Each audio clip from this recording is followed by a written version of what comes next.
الحمدللہ وحدہ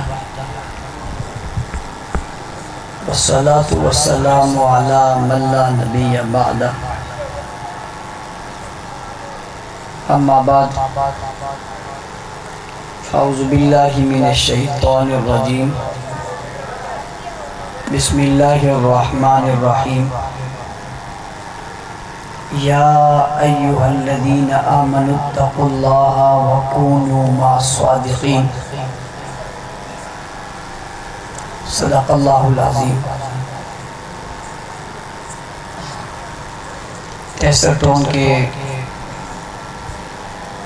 اہل سنت سے تعلق رکھنے والے میرے دوستوں، بھائی اور بزرگوں، آج آپ کے ہاں تربیتی ورکشاپ اور تقسیم انعامات و اعزازات کا یہ سلسلہ تھا، جس میں مجھے آپ سے حاضری، ملاقات اور گفتگو کی سعادت حاصل ہو رہی ہے۔ میرے سامنے تقریباً ہی اکثریت میں نوجوان طبقہ تشریف فرما ہے، اور بیچ بیچ میں بزرگ بھی سرپرستی کے لیے موجود ہیں۔ اللہ تعالیٰ آپ کے اس یہاں مل بیٹھنے کو قبول فرمائے۔ آپ کے ضلع کے صدر قاری عبدالوہاب صاحب، ان کی پوری ٹیم، آپ کے ٹاؤن کے شفیق صاحب اور ان کی پوری ٹیم، صابر نقشبندی صاحب، بھائی عمران صاحب، بھائی قاری شہزاد صاحب، مولانا عادل عمر صاحب، علماء کرام یہاں بڑی تعداد میں بیٹھے ہیں۔ اللہ تعالیٰ ان سب کی زندگیوں میں، علم میں، عمر میں برکت عطا فرمائے۔ فتنوں کا زمانہ ہے، دجالی دور کا آغاز ہے، ہر طرف فتنے فتنے، اور آئے دن جب بھی صبح آنکھ کھلے تو ایک نئے فتنے سے سامنا ہوتا ہے اور ایک نیا فتنہ کھڑا ہوتا ہے۔ سب سے بڑی بات یہ ہے کہ جو فتنہ بھی کھڑا ہوتا ہے کہ کوئی یہودیت کا فتنہ، نصرانیت کا، عیسائیت کا، یہ تو ہر بندہ سمجھتا ہے کہ فتنے ہیں، لیکن بعض ایسے ہیں جن میں کھولا قرآن ہوتا ہے اور سامنے بخاری شریف کھولی ہوتی ہے، اور بات وہ کرتے ہیں جن کا ان دونوں سے تعلق نہیں ہوتا۔ دنیا کو کتاب دکھاتے ہیں، قرآنی آیات پڑھتے ہیں، اور وہ پڑھنے کے بعد پھر امت مسلمہ کو گمراہ کرنے کی کوشش کرتے ہیں۔ ان حالات میں اور ایسے وقت میں جب ہر طرف یہ فتنے پھیلے ہوں اور ہر نئے فتنے سے بندے کا سامنا ہو، تو کیا کرنا چاہیے؟ راہ کیا ہے؟ راستہ کیا ہے؟ نکلنے کا طریقہ کیا ہے؟ راہ مستقیم کیا ہے؟ صراط مستقیم کیا ہے؟ ہدایت کیا ہے؟ ذریعہ ہدایت کیا ہے؟ اور ہدایت کا راستہ کون سا ہے؟ اللہ تعالیٰ بڑی عظمتوں والے ہیں اور بڑی قدرتوں والے ہیں، اور دنیا جہاں کا سارا علم اللہ کو ہے۔ ان اللہ علیم بذات الصدور، ان اللہ علی کل شیء قدیر۔ اللہ جانتے تھے، اللہ کا علم تھا، یہ آئے دن فتنے سر اٹھاتے رہیں گے۔ اللہ نے ہمیں نماز میں ہی ایسی صورت عطا کر دی جس میں یہ کہہ دیا کہ ہر رکعت میں یہ کہو، مسئلہ بڑا ہے میں فتنے بہت ہوں گے، ہر نماز میں ہی کہو، مانگو اللہ سے ہدایت مستقیم، مانگو صراط مستقیم، مانگو، ہر نماز میں ہی مانگو۔ اس لیے ہر نمازی جب نماز پڑھتا ہے، کوئی بھی نماز پڑھے، اس میں سورہ فاتحہ لازمی پڑھتا ہے۔ لا صلاۃ الا بفاتحۃ الکتاب، اس کے بغیر اس کی نماز نہیں ہوتی۔ وہ نماز پڑھتا ہے اور نماز میں سورہ فاتحہ پڑھتا ہے، مقتدی ہو تو پیچھے فاتحہ کی، امام کی فاتحہ سنتا ہے یا اس کے قائم مقام کھڑا ہوتا ہے، تو فاتحہ امام ضرور پڑھ رہا ہوتا ہے۔ اس میں کہتا کیا ہے؟ اس میں اللہ کی تعریف بیان کرتا ہے، عظمت بیان کرتا ہے، اس کا مالک الملک ہونا، مالک یوم الدین کا ذکر کرتا ہے. پھر یہ کہتا ہے ہم تیری ہی عبادت کرتے ہیں اور تجھ ہی سے مدد مانگتے ہیں، اور اس کے بعد کہتا ہے اہدنا الصراط المستقیم، اللہ ہمیں سیدھا راستہ دکھا. دیکھیں اس کا مطلب ہے کہ راستے بہت ہیں، سیدھا راستہ ایک ہی ہے. اس راستوں کے اندر کئی راستے ہیں. آپ جاتے ہیں نا موٹر وے پہ، جب آپ جائیں تو کئی لنک اتر رہے ہوتے ہیں، کسی نے ادھر اترنا ہے، کسی نے ادھر اترنا ہے. اگر کوئی لنک اتر گیا اور پھر دوبارہ چڑھنا چاہے تو اس کو بڑا مشکل آنا پڑتا ہے. اور اگر کہیں ٹرن مارنا تھا نہ مارے تو آگے پھر ٹرن ملتا ہی نہیں ہے، پھر وہ چلتا ہی چلا، اس کو پتہ ہی چلتا کہیں سے کہیں نکل جاتا ہے. جو لوگ اسلام آباد سے کراچی آتے ہیں وہ فیصل آباد کے بعد ایک ٹرن ہے جس میں وہ فیصل آباد کی طرف مڑتے ہیں. اگر مڑ جائیں تو ٹھیک ہے، ورنہ پتہ نہیں چلتا. اکثر لوگ لاہور جا کے دیکھتے ہیں کہ ہم تو لاہور آ گئے. تو یہ راہیں آنکھیں کھلی رکھنی پڑتی ہیں. تو اہدنا الصراط المستقیم، ان لوگوں کا راستہ جن پر ہمیں سیدھا راستہ دکھا، سیدھا راستہ دکھا. تو ہر آدمی کہتا کہ یہ میرا راستہ ہے، بھائی میں سیدھے راستے پر ہوں، میں سیدھے راستہ. اللہ نے یہ بات بھی کھول دی کہ سیدھا راستہ کون سا؟ صراط الذین انعمت علیہم، ان لوگوں کا راستہ جن پر تو نے انعام کیا. انعام یافتہ طبقے کا راستہ، اللہ ہمیں اس راستے پر چلا. اب ایک سوال اور ہوتا ہے کہ انعام یافتہ طبقہ کون سا؟ ہر کوئی کہے گا میں انعام یافتہ ہوں. ایک انعام ہوئے نا جو بھی آپ نے لی ہم سے، ایک انعام ہوئے جو نے لی اللہ سے. یہ اللہ کا انعام یافتہ طبقہ کون سا ہے؟ قرآن ایک تفسیر ہوئے جو قرآن کی تفسیر قرآن بیان کرے گی، وہ میں کہہ رہا ہوں.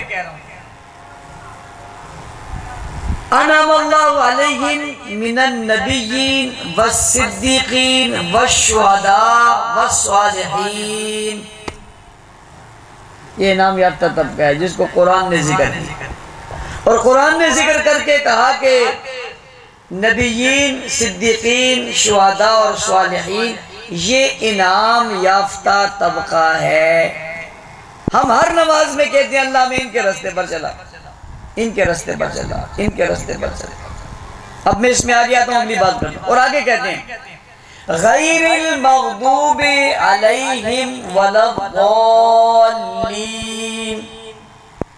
غضب شدہ اور گمراہ لوگوں کے راستے سے ہمیں بچا. سیدھے راستے پر چلا اور ٹیڑے اور غلط اور گمراہ اور مغضوب لوگ جو ہیں ان کے راستے سے ہمیں بچا. سیدھے راستے پر چلنے کی دعا کی اور غلط راستے سے بچنے کی دعا کی، اللہ میں بچا لے. اس کا مطلب سمجھیے. اس کا مطلب یہ کچھ لوگ کہتے ہیں مولانا صاحب آپ سخت سخت باتیں بھی کرتے ہیں. یہ کون سی نرم بات ہے جو ابھی میں نے سورہ فاتحہ میں پڑھی؟ یہ کون سی نرم بات ہے بھائی؟ ان کے راستے سے بچنے کے کہا، انہیں گمراہ کہا، انہیں مغضوب علیہم کہا، انہیں راستے سے ہٹا ہوا کہا. نہیں جی کسی کو کچھ نہیں کہنا چاہیے. تو سورہ فاتحہ میں کیوں کہتے ہو؟ اس کا مطلب ہے کسی کو کچھ نہیں کہنا چاہیے. اگر نہ ہو جو ہو اس کو وہی کہنا چاہیے.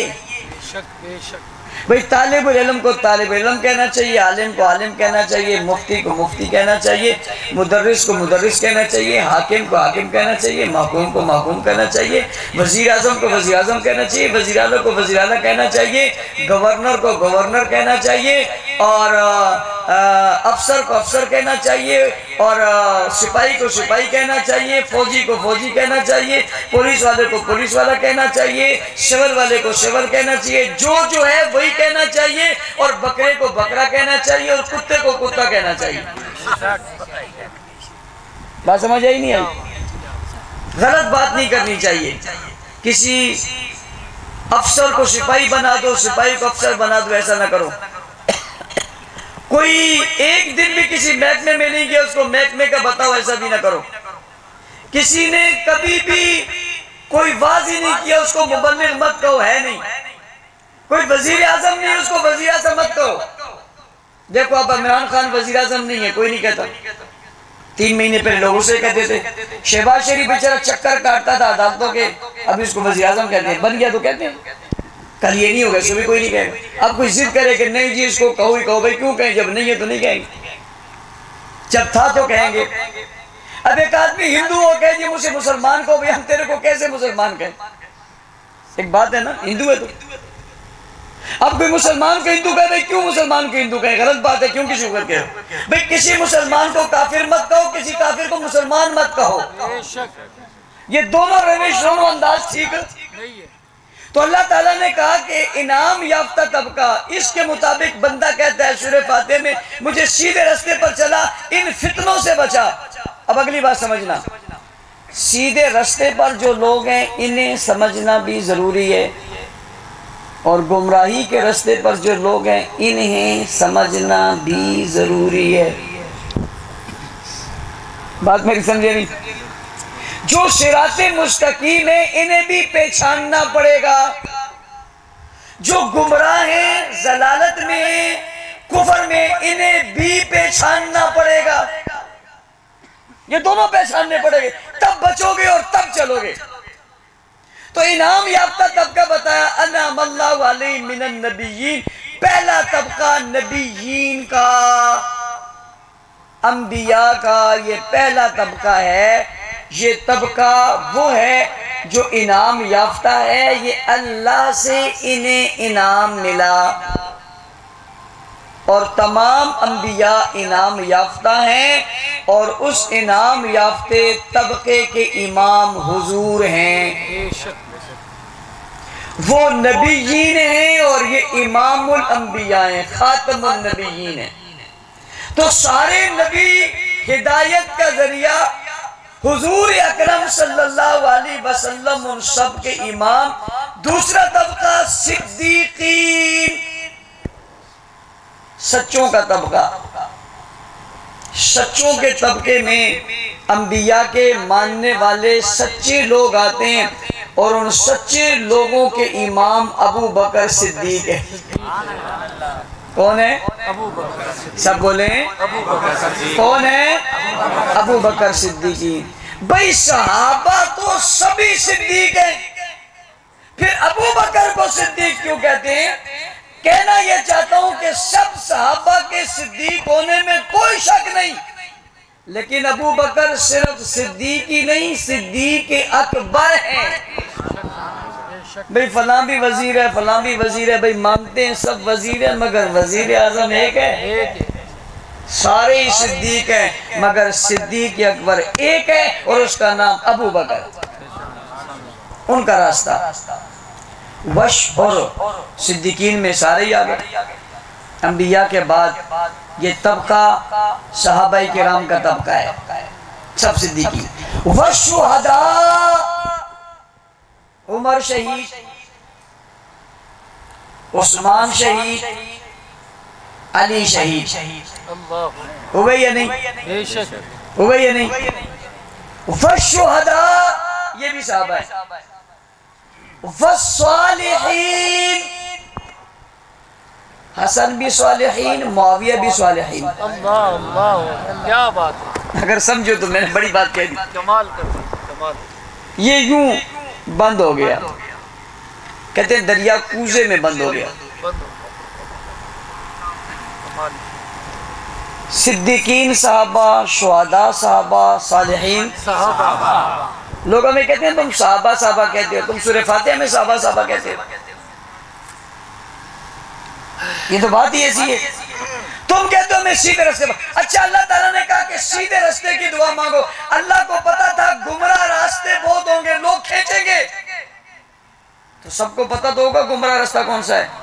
تو یہ کیسے جائیں گے؟ کیسے لیے کہ یہ تمہیں نورانی طریقوں سے گمراہی میں لے جائیں گے. سامنے نورانیت، قرآن رکھ دیا، حدیث رکھ دی، کھول دیا، بیٹھ گئے، پگڑی پہن دی، جبہ پہن دیا، پورا مذہبی لبادہ اڑا، اور اوڑھ کر بیٹھ گئے، اور بیٹھ کر کہا نعوذ باللہ ابو بکر مومن نہیں تھے. صدق کی بات چھیڑ دی، اور چھیڑ کر کہا کہ ابو بکر نے حق نہیں دیا تھا، اور یہ کہہ کر ابو بکر کے ایمان پر حملہ. دروازہ جلا دیا تھا، یہ جھوٹ کہہ کر عمر کے ایمان پر حملہ، اپنے رشتہ داروں کو بہت کچھ دیا تھا یہ کہہ کر عثمان غنی پہ حملہ، اپنا حق نہیں لے سکے تھے یہ کہہ کر علی پر حملہ، چھوڑا تو کسی کو بھی نہیں۔ حضرت فاطمہ نے باغ مانگا تھا یہ کہہ کر فاطمہ پہ حملہ کہ دنیا چاہتی تھی۔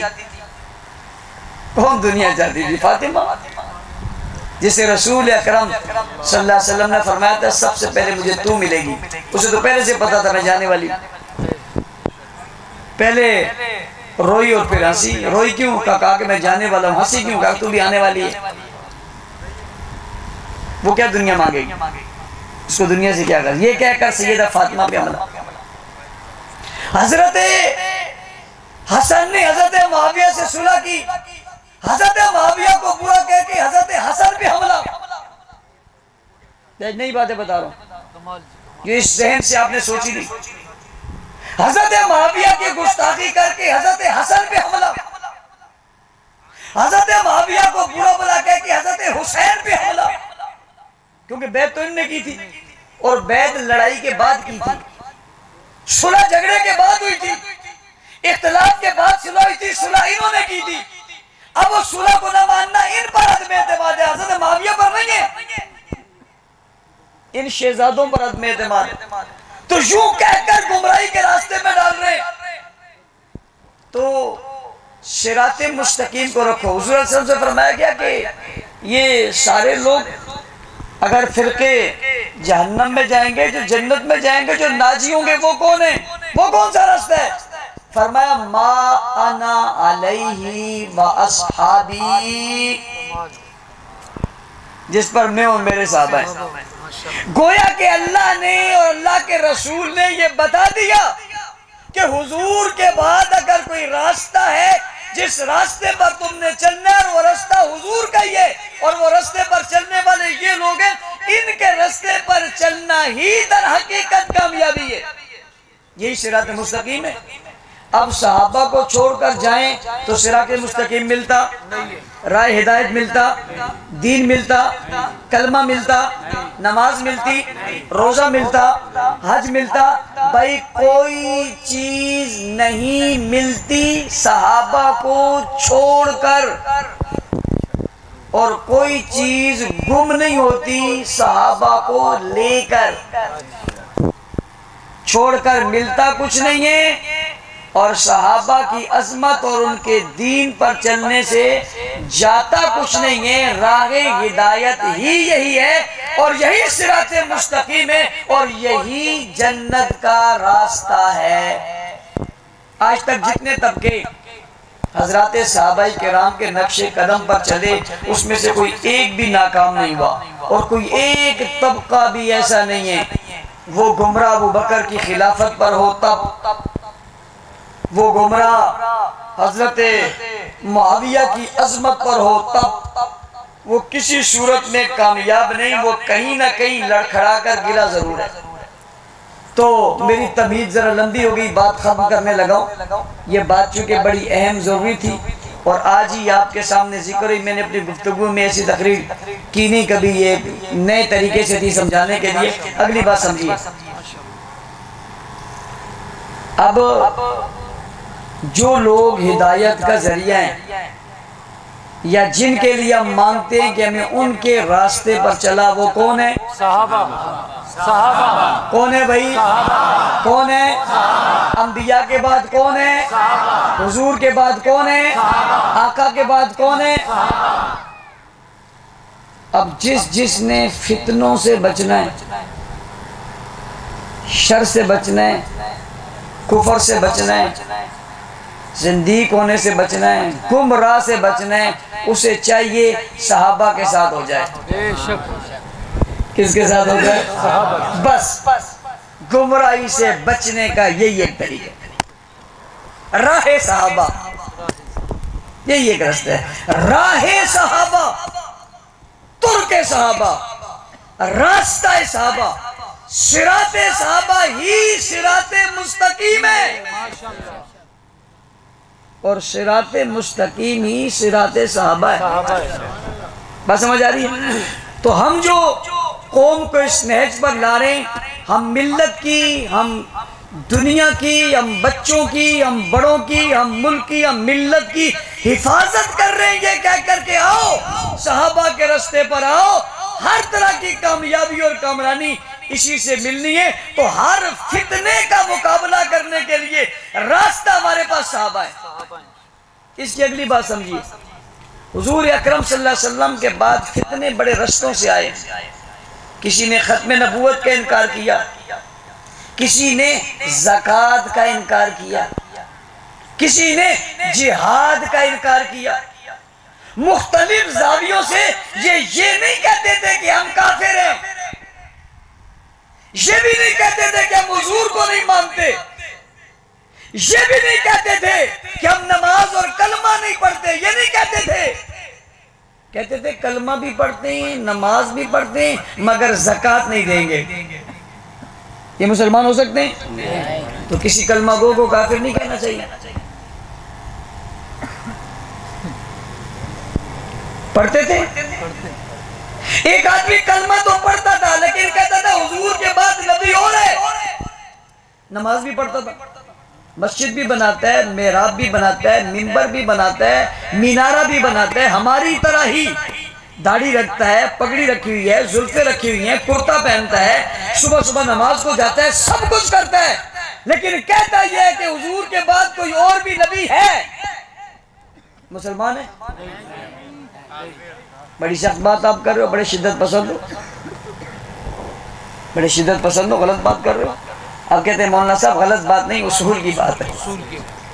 یہ فتنہ ہے، یہ فتنہ ہے، یہودیت، نصرانیت، عیسائیت، علیحدہ چیزیں، یہ فتنہ ہے، یہ اسلام کے اندر توڑ پیدا کر رہی ہے، بڑا فتنہ ہے، خطرناک فتنہ ہے۔ سبھی دنیا مانتی ہے، سبھی کہتے ہیں اپنے پرائے سارے۔ حضور اکرم صلی اللہ علیہ وسلم کی زندگی میں مصلی پہ کھڑے ہو کر نماز پڑھانے والے کا نام کیا ہے؟ ابو بکر۔ حضور کے بعد خلافت پر بیٹھ کر حکومت کرنے والے کا نام کیا ہے؟ اور آگے آدمی کہتے کہ نہیں ابو بکر خلیفہ بلا فصل نہیں ہے بلکہ خلافہ بلا فصل حضرت علی ہیں، تو اس کا کھلا اور واضح مقصد یہ ہوا کہ حضرت علی کی توہین کر رہا ہے، حضرت علی کی توہین کر رہا ہے۔ وہ تو خود ابو بکر صدیق کے پیچھے نمازیں پڑھ رہے ہیں، یہ فتنہ ہے، یہ فتنہ کھڑا کر رہا ہے۔ کوئی آدمی کہتے ہیں حضور کے بعد ابو بکر صدیق نے حق نہیں دیا تھا، یہ فتنہ کھڑا کر رہا ہے، یہ شر پیدا کر رہا ہے، یہ امت کو توڑ رہا ہے، یہ شرارت کر رہا ہے۔ ابو بکر صدیق نے تو سارا مال ہمیشہ نبی پہ خرچ کیا، تو لیا کیا ہے؟ ابو بکر صدیق پہ جس نے اسلام سے کبھی لیا ہی کچھ نہیں، ہمیشہ دیا ہے، ہمیشہ دیا، مال دیا، دولت دی، نبی کو اپنی بیٹی دی، نبی کو گھر دیا۔ آج بھی مسجد نبوی جس میں آپ نماز پڑھتے ہیں اس کی زمین ابو بکر نے دی ہے، تو لیا کیا ہے؟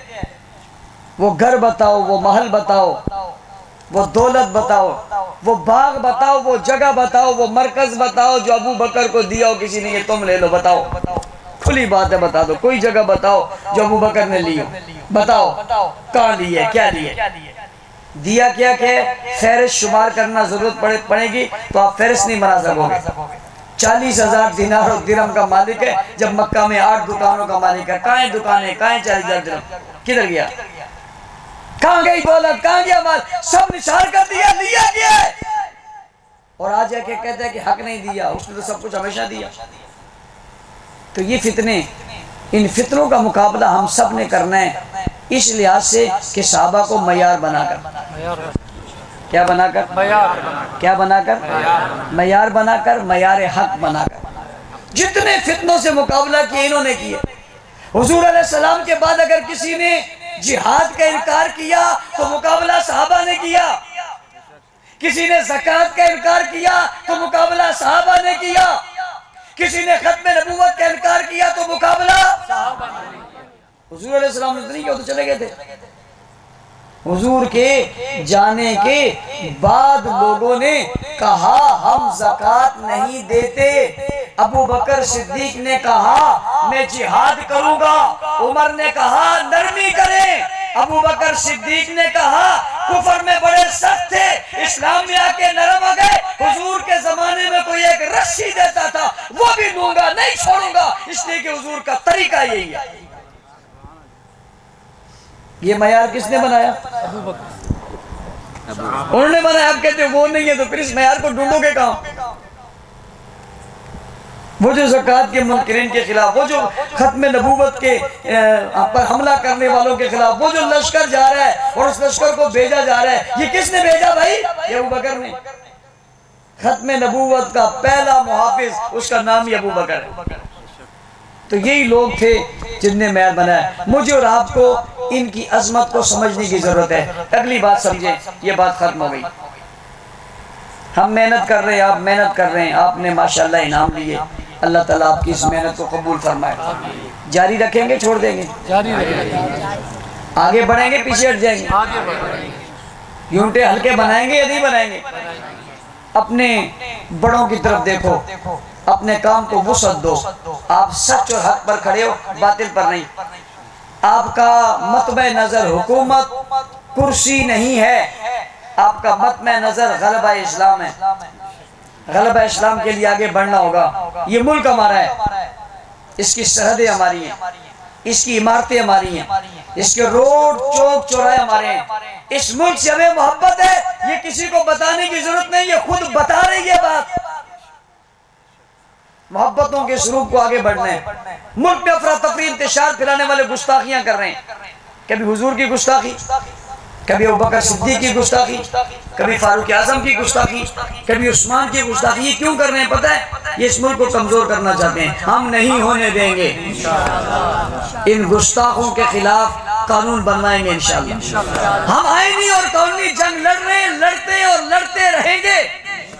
اس لیے صبح شام صحابہ کے تذکرے اپنے یہاں کرو، حکایت صحابہ کی تعلیم کرو، اور اس کے ساتھ ساتھ آپ درس قرآن کرو، اور درس قرآن میں صحابہ کرام کے متعلق جو آیات ہیں، ان آیات کو آپ لوگوں تک پہنچاؤ اور بتاؤ۔ صحابہ تاریخی نہیں، صحابہ قرآنی ہیں، صحابہ قرآنی ہیں۔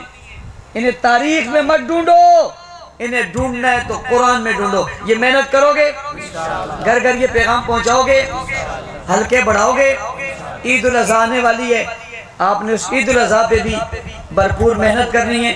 پھر 18 ذی الحج آئے گا، 18 ذی الحج خلیفہ ثالث عثمان ابن عفان رضی اللہ عنہ کا یوم شہادت ہے۔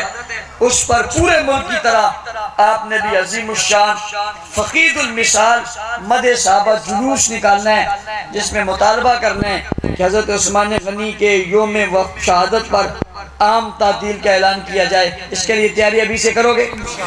اس کے ساتھ ساتھ یکم محرم آ رہا ہے، پورا محرم ہم نے احترام اور محبت کے ساتھ گزارنا ہے، اور آپ کو جو آپ کی جماعت کے قائدین نے ایک خوبصورت محبت والا پیغام دیا ہے کہ عشرہ فاروق و حسین، جہاں حسین کا ذکر بھی آئے اور عمر کا ذکر بھی آئے، اس کے لیے بینرز بنائیں، پینا فلیکس بنائیں، ہر چوک چوراہے پر لگا کر اتحاد اور یگانگت کا مظاہرہ کیجئے کہ ہم حسین کے بھی ماننے والے ہیں اور عمر کے بھی۔ تو یکم محرم کا جلوس بھی بڑی اہمیت کا حامل ہوگا۔ اس کے لیے بھی آپ نے بھرپور محنت کرنی ہے، اور محنت کر کے اپنے ہاں سے لوگوں کے شعور کو بیدار کرنا ہے۔ میں ایک بار پھر آپ کو، آپ کے تمام دوستوں کو خراج تحسین پیش کرتا ہوں۔ علماء کرام یہاں تشریف لائے ہیں، ان سب کی آمد پر حلقے کی طرف سے، ان کی طرف سے ان کا شکریہ ادا کرتا ہوں۔ انتظامیہ نے تعاون کیا، آپ کے ساتھ رہے، اب بھی آپ کے ساتھ آخر تک کھڑے رہے، میں آپ کی طرف سے ان کا بھی شکریہ ادا کرتا ہوں۔ اور آپ نے ہمیشہ تعاون کیا، آپ سے کہتا ہوں ہمیشہ پھر بھی آپ نے تعاون کرنا ہے، اس ملک کے لیے، وطن کے لیے، اپنے سرزمین کے لیے، اپنے دین کے لیے، صحابہ کے لیے، اہل بیت کے لیے۔ ان کی پیار اور محبت کے تذکرے کر کے ہم نے جہاں کو خوبصورت کرنا ہے، تو ایک مرتبہ کہہ دو صحابہ، صحابہ،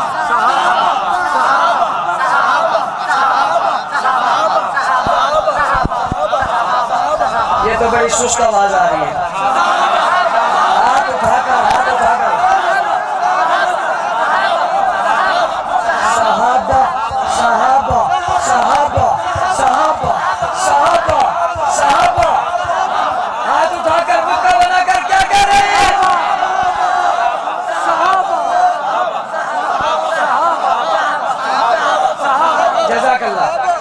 پیغام پھیلائیں گے، محبتیں پھیلائیں گے. وآخر دعوانا الحمدللہ رب العالمین. یہ جو